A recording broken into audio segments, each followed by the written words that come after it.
I am excited to introduce to you two amazing people who are going to share their knowledge and wisdom during the next roundtable. The roundtable is called Fear and Healing the Wounds of Rejection and Abandonment. And so our first guest speaker is a gentleman close to my heart. He has helped us in our parish here in St. Hilary's, Father Al Grosskopf, who is a native San Franciscan. He serves as a pastoral minister in the Sacred Heart Jesuit Center in Los Gatos, California, and was the first person to really champion the divorce ministry here in the San Francisco and Bay Area, and has been doing that for over 50 years. And we are extremely privileged to have him here today. He is a regular contributor to Jacob's Well, a monthly newsletter for divorced Catholics. And he has ministered to many of you here on the call and many people all across the states of America and overseas. Joining us also is Anne Vanyo, PhD, who is a licensed clinical psychologist with 19 years experience and practices here in Mill Valley, California. She specializes in working with individuals, couples, and families, and has extensive experience in helping individuals recover from the trauma associated with separation and divorce. And in particular, she helps to guide people through the emotional storm of the powerful ruptures that come through your life with something like divorce. So good afternoon and welcome to you, Anne and Father Al. Delighted to have you here. Can you both hear me? Thank you. Thank you so much. Great.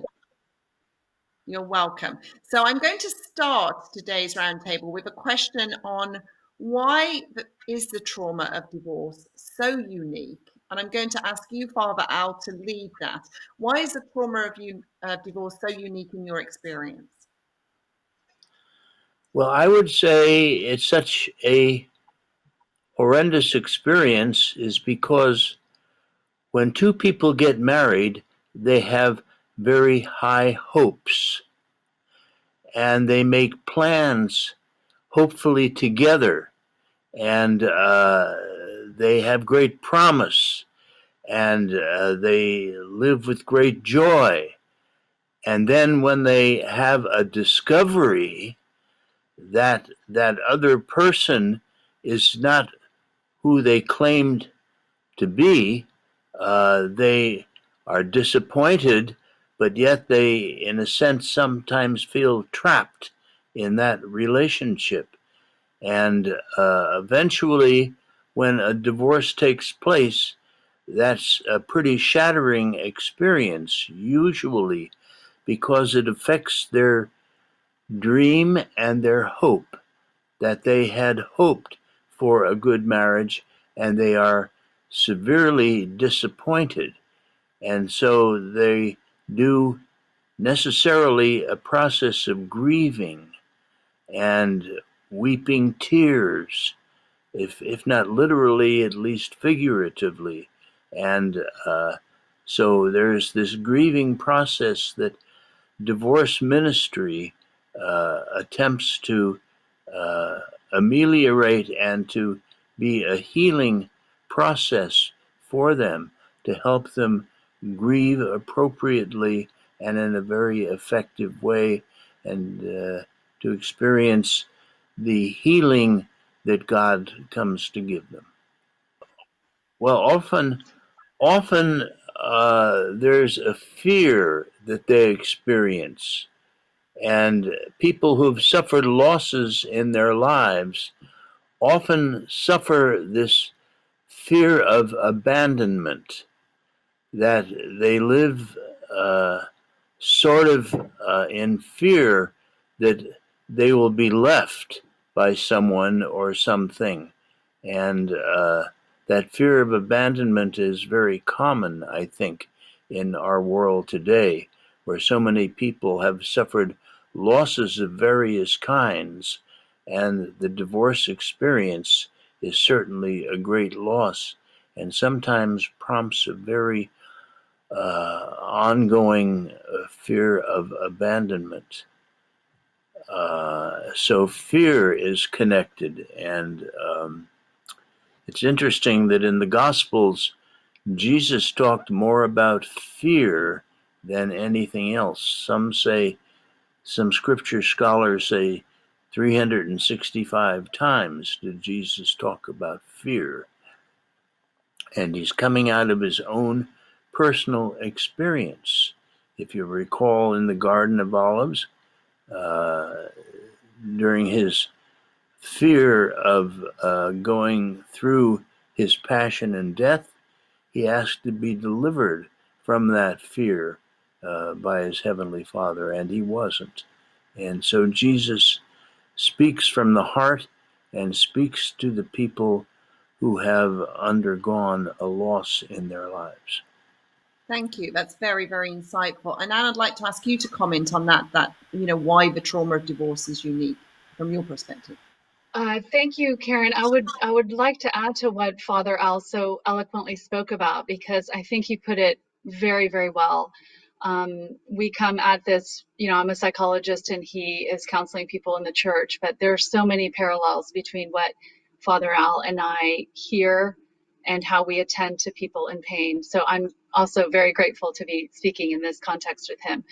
I would also just round out a bit more, or perhaps add a few more points to what Father Al is saying. It's very unique because it is like a death, as he was saying. There is a certain mourning process that can take place. However, very often the person has not physically died, right? So it's complicated. You might still see your ex around. They might have remarried. They might have joined a different, started a new family, at some point also. And that's complicated because when we grieve a person that has died, of course, there's a funeral, society kind of wraps their arms around you. Friends and family can certainly understand.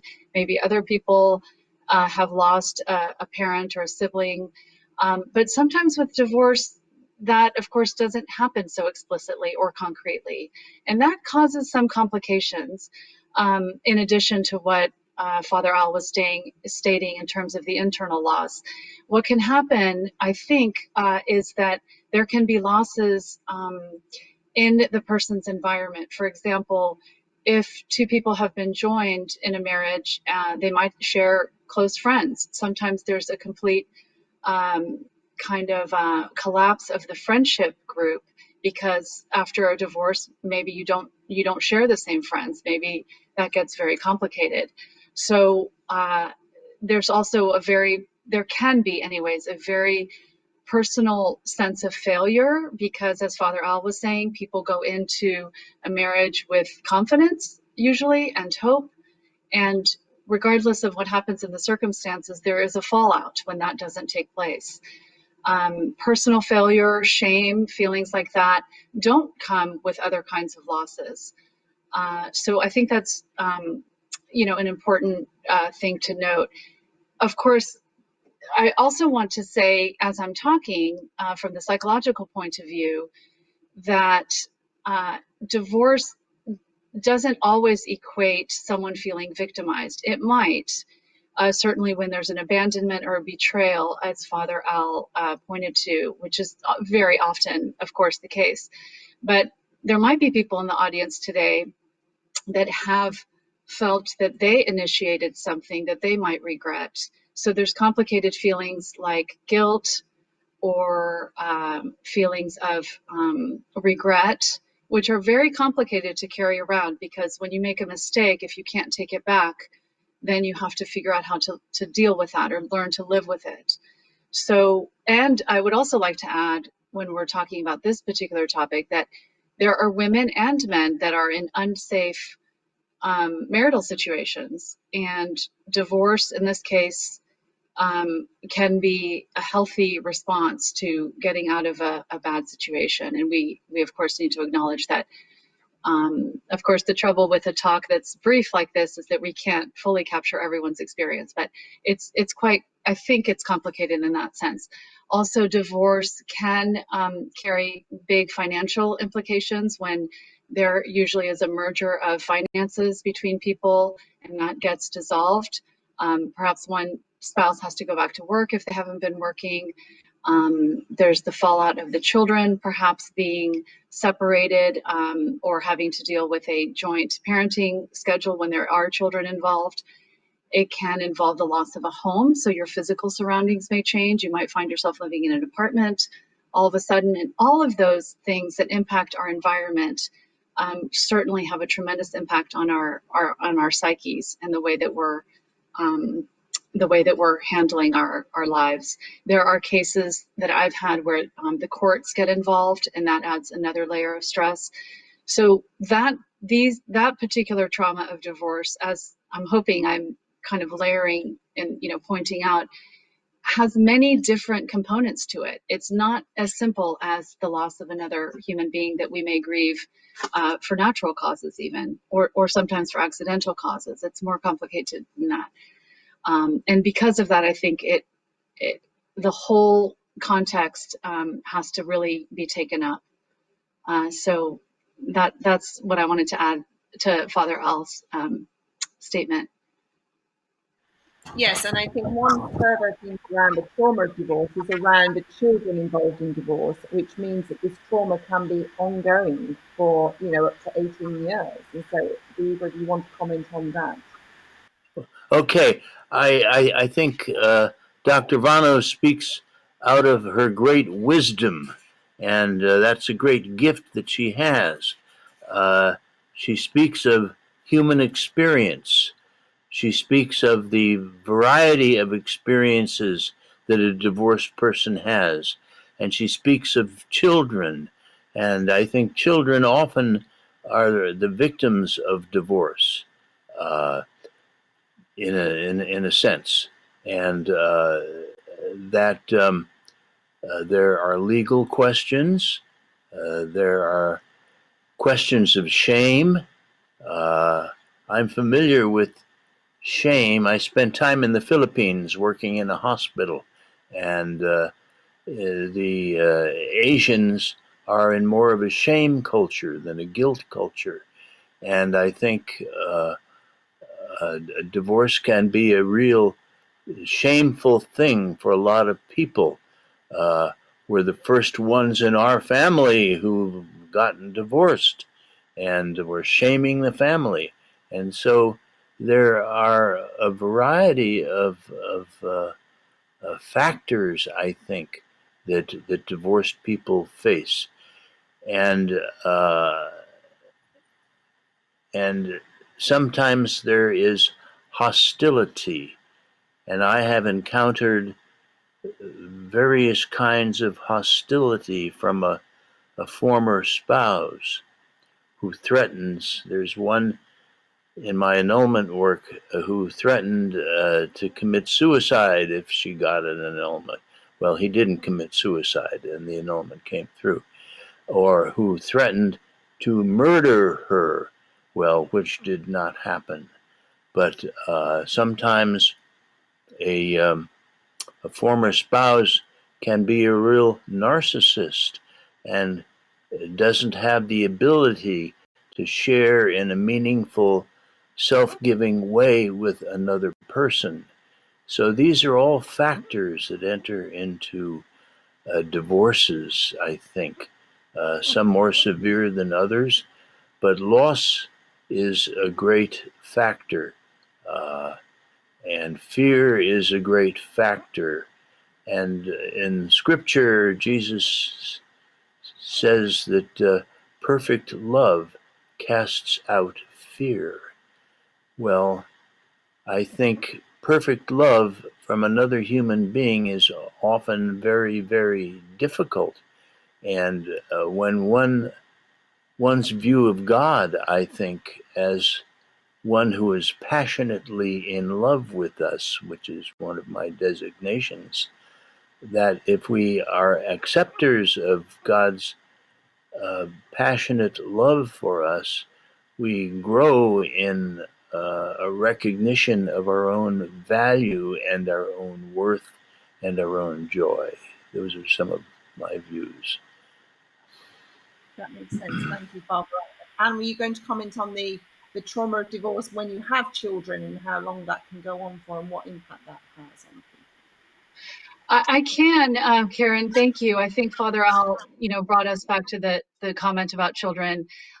This is very important, of course, because children cannot advocate for themselves, so they need a parent to notice how they're doing, and naturally, a parent is going to be concerned about how the child is doing, and sometimes actually, children are the ones that can alert the entire family system that there's a problem, which is also very interesting. But uh, it's very important to keep in mind whenever possible, that the level of conflict in a home, either during, maybe even prior to a divorce or in a marriage, is the number one factor that affects children's development psychologically and actually otherwise in all areas of their life. So conflict is very detrimental to children's well-being. A lot of people think, oh, I'm staying married because of the children, a divorce is going to be too traumatic. That's actually not what the research demonstrates. The research demonstrates that if the parents, to the extent that they're able, can remain as whole as they're able to be, and we can talk a little bit more about what that means psychologically speaking, then children will fare better. And of course, that makes perfect sense, doesn't it? That children look to their parents to be a container for their emotions and for their feelings. And if our container is, which, full of holes, which makes some good sense, during a trauma. But if our container remains that way for the long term, then the child's experiences just really quite literally can just fall through those holes, and a child can begin to feel quite lost psychologically. Also in school, there's usually changes in schoolwork. So the anytime we talk about children, of course, we always have to talk about how to support parents, because parents are ultimately the ones that are holding the child's experience as well. So to the extent that a person going through divorce can try to reflect upon how they're coping, and maybe we can talk a bit in this talk about how to get some help, it will make a huge difference for children, because conflict and fighting parents and putting the child in the middle, which is so common, of course, is very hurtful. So it's an important topic to be aware of. It is, and we'll touch upon it One while we'll go on how that can help. Father Al, you were going to say something? one thing I've noticed about children is sometimes they may say to themselves, "If I'd only been a better kid, this wouldn't have happened." They sort of blame themselves, in a sense, for the divorce. That if they'd been a better child. And so I think very often children need some therapeutic help, which helps them deal with their false guilt and taking blame. Yes, good point. Good point. So you talked a lot about the fear and loss. How does whether you are coping well with fear or loss play into whether you recover quickly or get stuck? And maybe that's one for you, Anne, to start with. Yes. So fear, we should remember, and whatever the fallout is of the trauma, and in fear and loss and abandonment, as Father Al spoke about, the terrible feelings of abandonment, in addition to fear, have a particular function for us, because they can protect us from the pain that we're in. So we have to understand, when we talk about negative, we could call them negative emotions, that they also serve a function for us. It would be impossible to live in this world without fear, or without some degree of, even feelings of abandonment that can come and go in our lives, depending on what might trigger us. So I want to make that point very clear, because I don't want to give people the false impression that a very healthy person never experiences those kinds of emotions. The trouble comes, of course, if that's the primary or the predominant feeling that guides decisions in your life. So that is something to be very aware of, is how fear can dominate your life. What Father Al said, I thought so nicely at the beginning, was when people are joined in a marriage, they come together. And he spoke of confidence and having hope and this idea of a dream. They're beginning a new dream. So we should remember, of course, that a marriage is not the first time that we've entered into a social contract, even, or a group where we belong. The very first time we did that, which we had nothing to do with, is in our family of origin. That is the first place that we learned about attachments. We learned about how our parents treated one another. We learned what love was. We learned what pain was. So when a person then gets married, there is an inherent to that, psychologically speaking, a separation from the family of origin.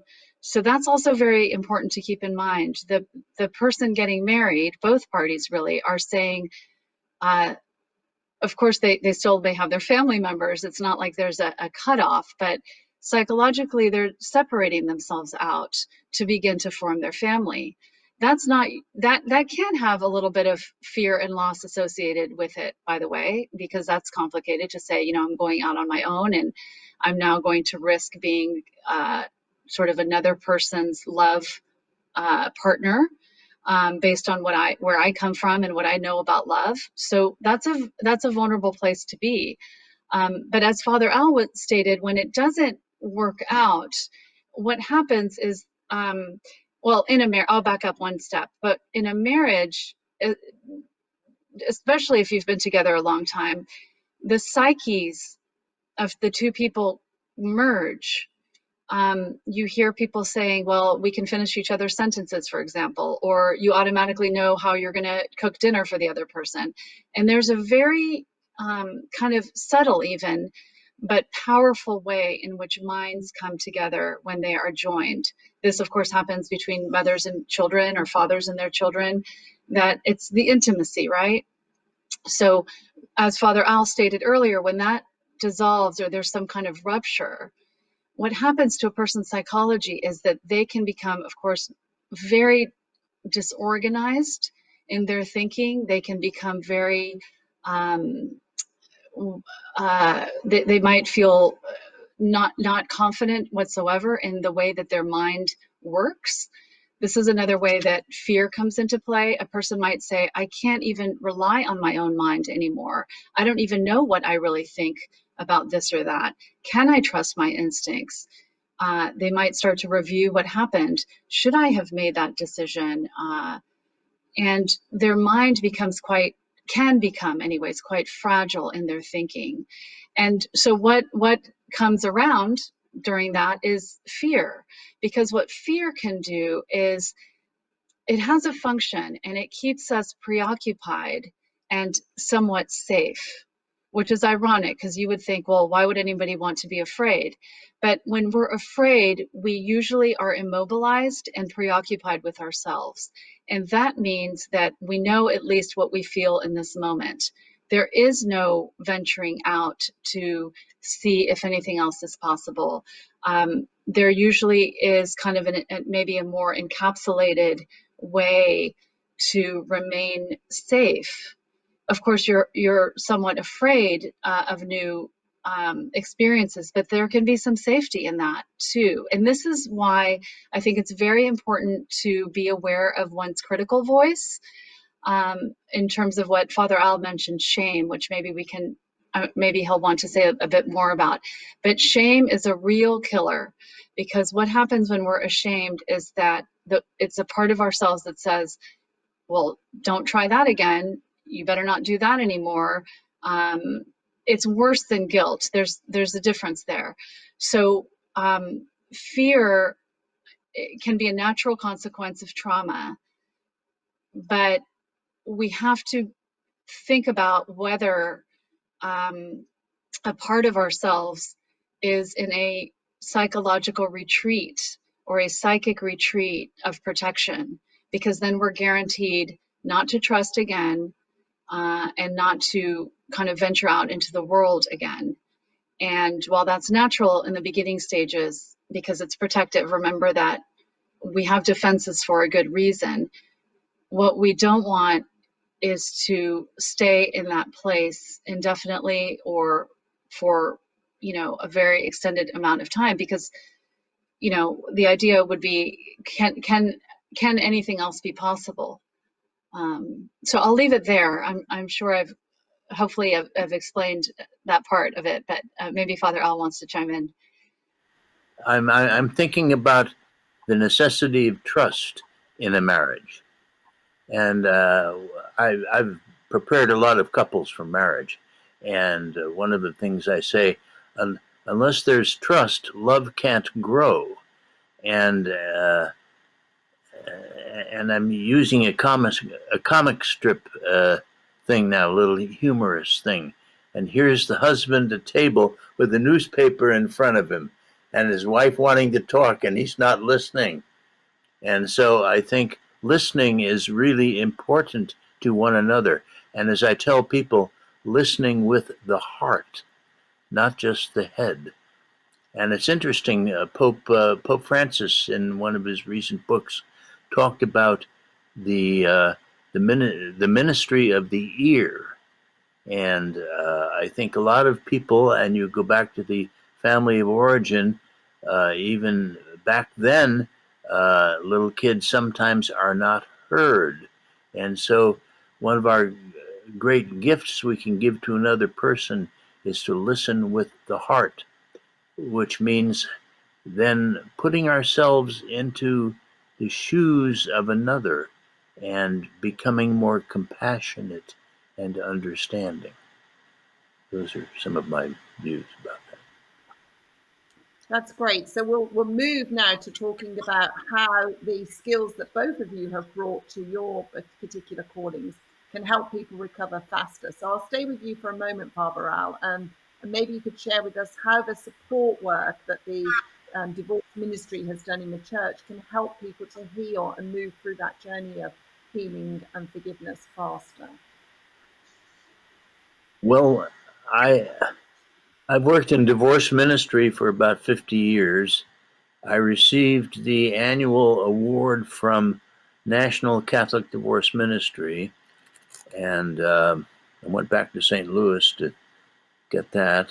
And it's interesting that the award was in the Gospels, the woman at the well, the Samaritan woman at the well that Jesus encountered there, and Jewish men did not talk to women especially Samaritans at the well, but Jesus talked to this woman at the well and told her about living water, not just the water that came from Jacob's well. And she was enthralled.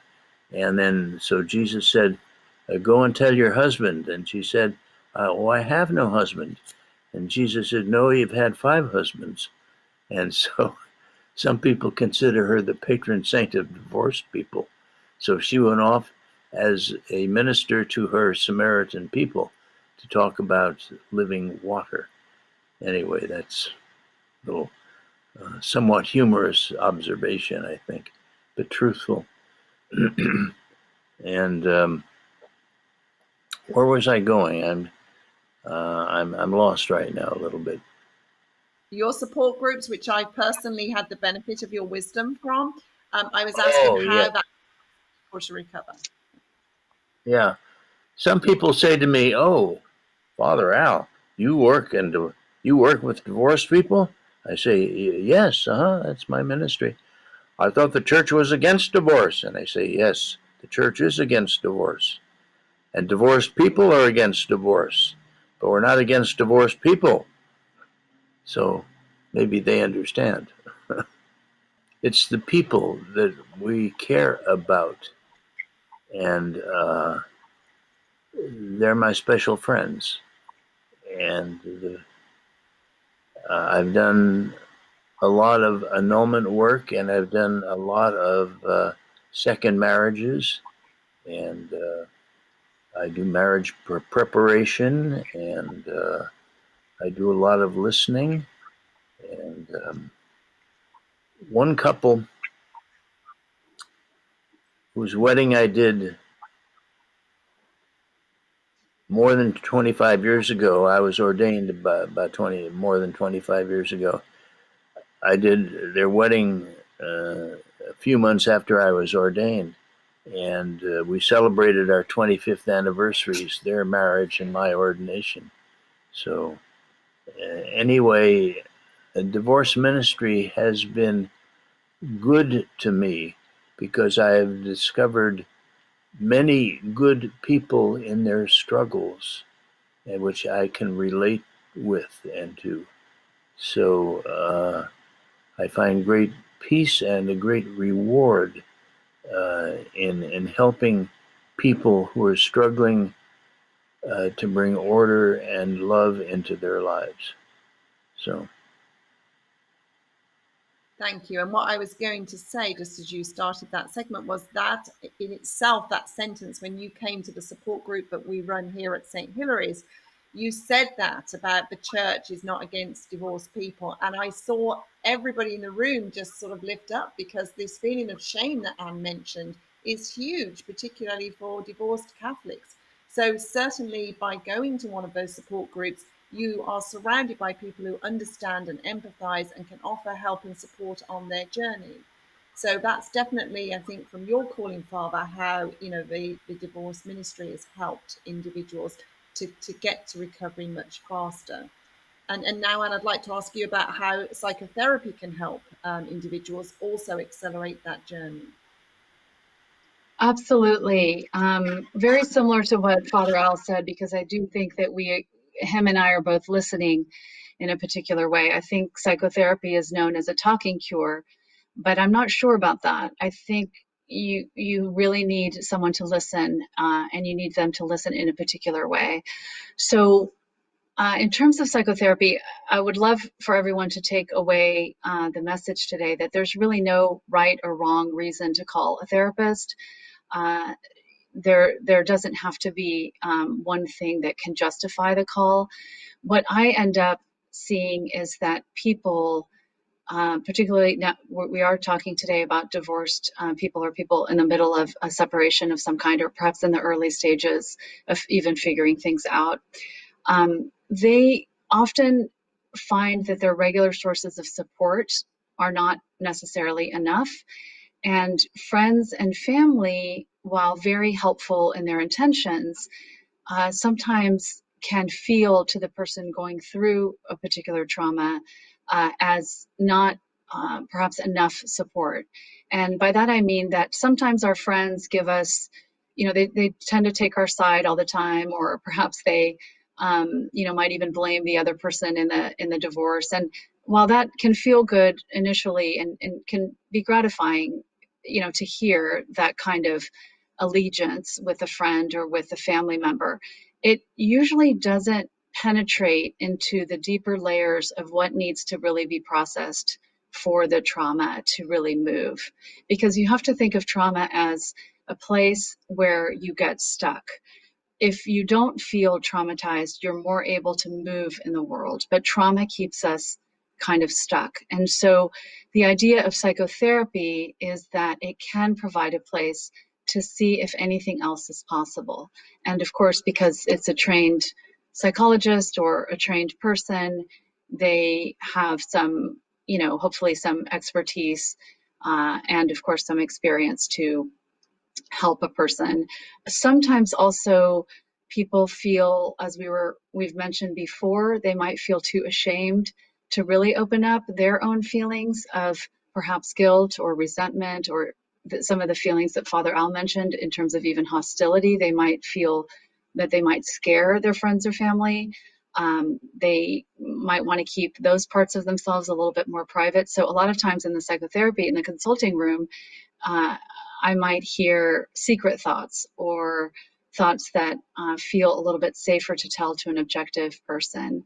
So those are some, initial thoughts about psychotherapy. But even more specifically, I should probably add that, getting back to the reason why somebody will call a therapist.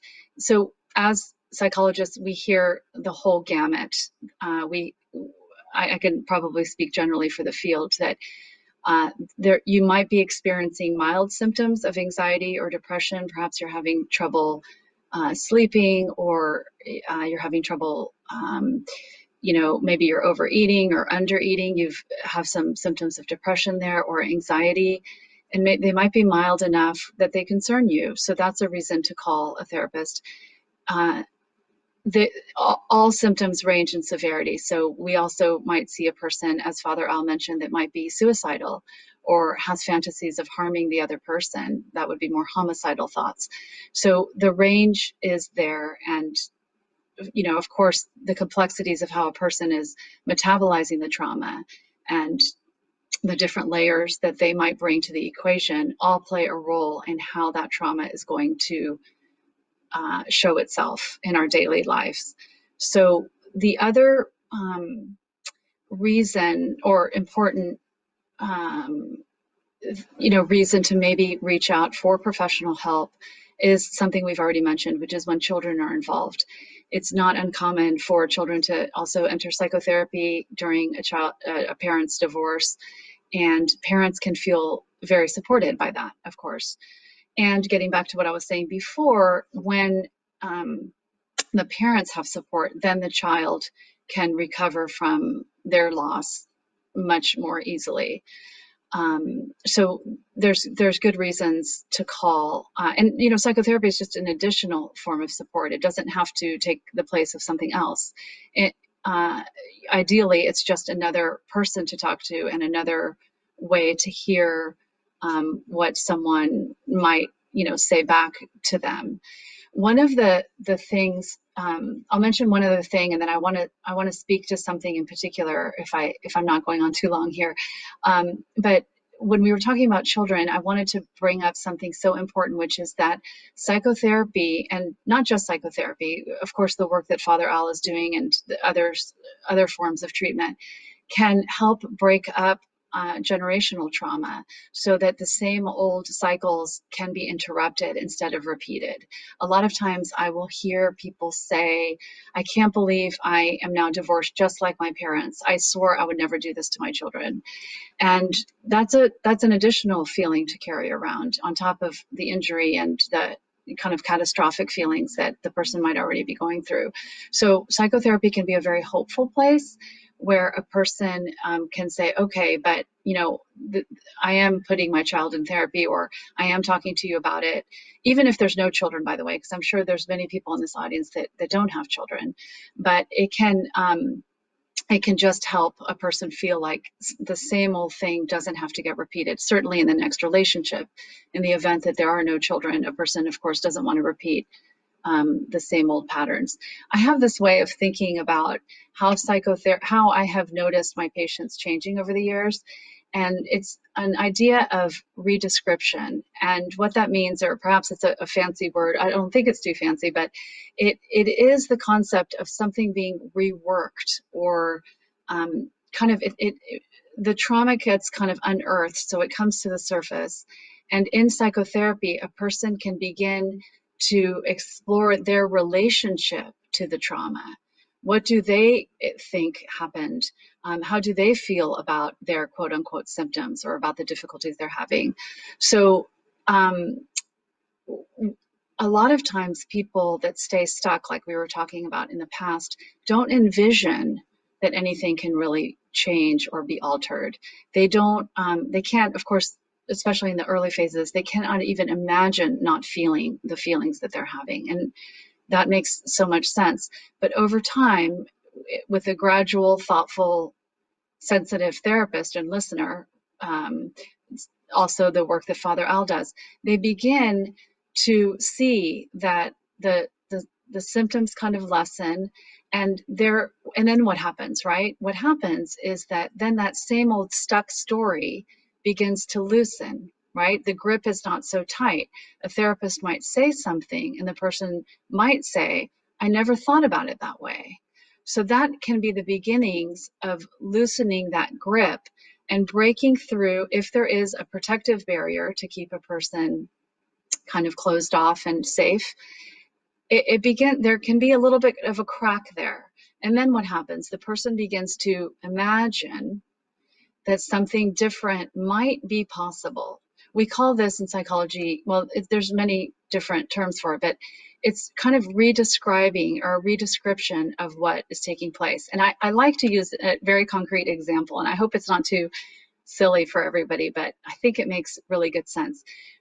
All of us have set up our homes in a particular way, right? We have a living room. I'll use the example of a living room, most likely because I also like the term living room, right? Given what we're talking about, space to live. So we have our furniture set up there, and we've had it likely there for years. Well, what happens that we get used to, well, the TV's there, the fireplace is there, I always sit in this chair, you always sit in that chair, or whatever the case may be. In psychotherapy, what we begin to try to imagine is the shifting of furniture. And I'm, of course, using that metaphorically because it would be shifts in our mind. But you could actually even do this exercise at home if you wanted. I've done it. It's very interesting. So I'm speaking, I hope I'm being clear. I'm speaking both concretely about the exercise itself and also the implications that it can have psychologically, internally. So if you imagine shifting the furniture in your living room, even if you could never imagine that the couch could actually look better on the left-hand side instead of the right-hand side, or that perhaps you want to bring a chair that is upstairs downstairs and maybe move the chair that's downstairs upstairs, and you begin to shift these things around, it is quite remarkable. You will enter your house and see almost as if it's a brand new house. And it's that subtle and also intentional, because obviously calling a therapist is intentional, but the possibilities begin to emerge, because the greatest trauma is not necessarily the divorce. The greatest trauma is being stuck in and not being able to recover from it. The divorce is bad itself, on its own, but this is the way I think psychotherapists try to help their patients. Sometimes by asking questions that they hadn't yet considered and challenging them in ways that their family and friends maybe haven't done. So I also want to say one last thing, because I think this is my area of expertise or my field, so hopefully I'm not going on too long, but there are so many therapists to choose from. It overwhelms people to go on these sites, and there's many different people to choose from. So I'm sure Father Al will back me on this from the human spirit position, but really just go with your instincts and go with your intuition when you're picking someone to work with.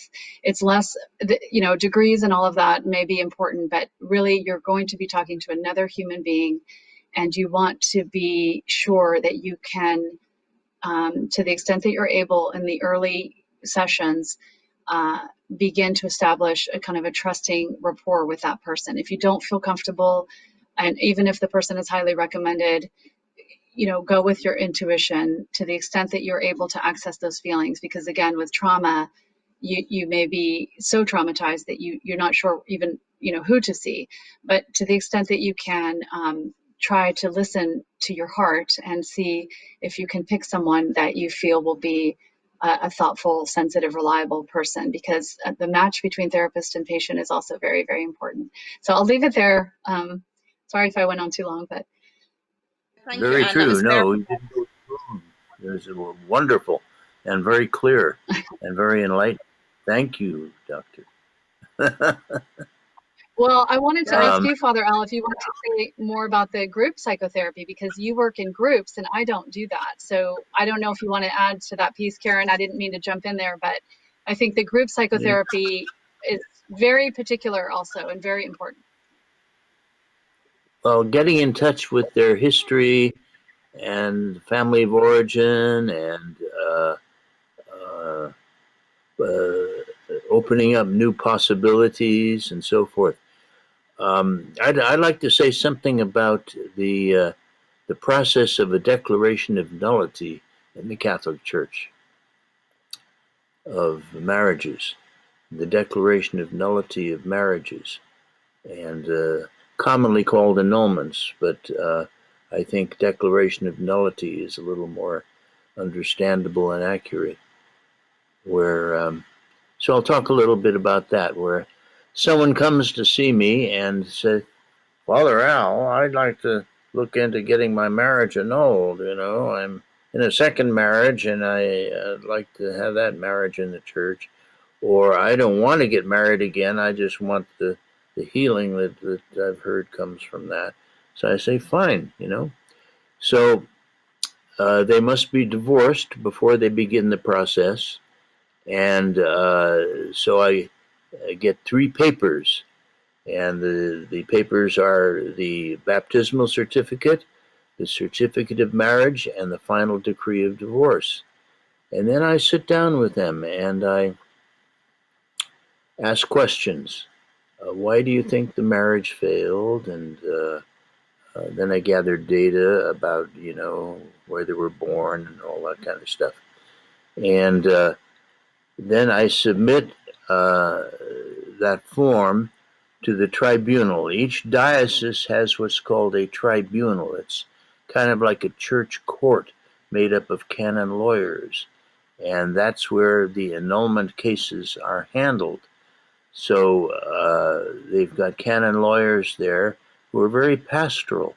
And so I would submit the case to the tribunal, San Francisco Tribunal, San Jose Tribunal, and then it takes about a year or so to process the declaration, the procedure. But then I tell the individual at the beginning, it's probably going to be difficult and painful for you because you'll be expected to write a short history of the marriage and why it failed.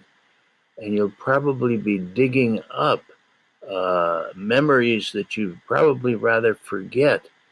But I find very often that it's therapeutic pain because what you dig up and write down, you learn a lot about how you make decisions.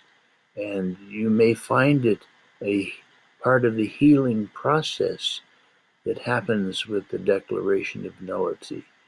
So the process goes on, and there are 2 witnesses required who knew you at the time of the marriage. And one of the big objections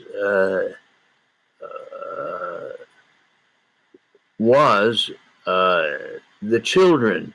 Well, if you get an annulment, does that mean we're illegitimate? I say, no, that does not mean you're illegitimate because your parents were legally and civilly married.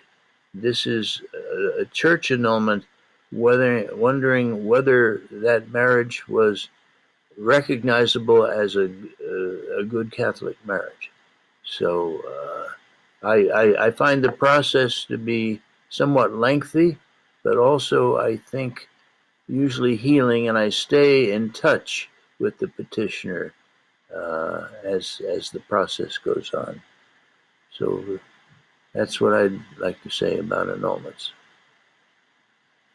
Well, that's wonderful, Father Al, because what you're explaining and what you explained in the overview of psychotherapy is 2 ways in which you can move through the pain and the healing so that you can start, you know, that new beginning for yourself by moving that trauma on and starting a new phase of life. And certainly I can attest for the people that have attended our support group that those who've gone through psychotherapy or gone through the annulment process have gone through a lot of healing and self-reflection that's helped them move through.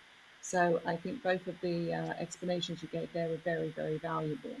So we have just a couple of minutes left, and I would ask you, Anne, just to say, you know, a sort of closing statement from you as to overall how you can help or individuals can help themselves move through this process. Thank you, Karen. Every time somebody talks, I have other thoughts that I want to share. So I appreciate having a little bit more time. But I do want to point out what you were saying about new beginnings, because obviously this is the point of today's talk. A lot of times in psychotherapy, or this is really the case for all of us, we already live thinking that we already know everything, or we live with certain assumptions that we know things. And of course, we want to be in the world feeling like we know something, right? But what happens in psychotherapy is a person ends up surprising themselves if all goes well. And that is, they might discover something about themselves that they had not yet considered or thought about.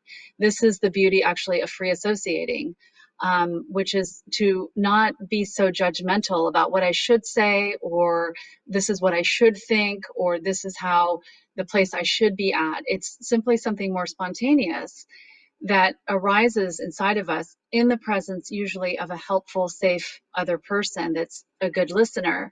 And when a person can do that, things can begin to shift. Because I think one of the problems in this world is, making all sorts of assumptions about ourselves, about other people. And it's very interesting, isn't it, how I think everybody in the audience probably agrees with me on this, is that it's very, very easy to be very self-critical and very difficult to be self-critical critical towards other people. We're always so hard on ourselves. And we live thinking that that's maybe normal.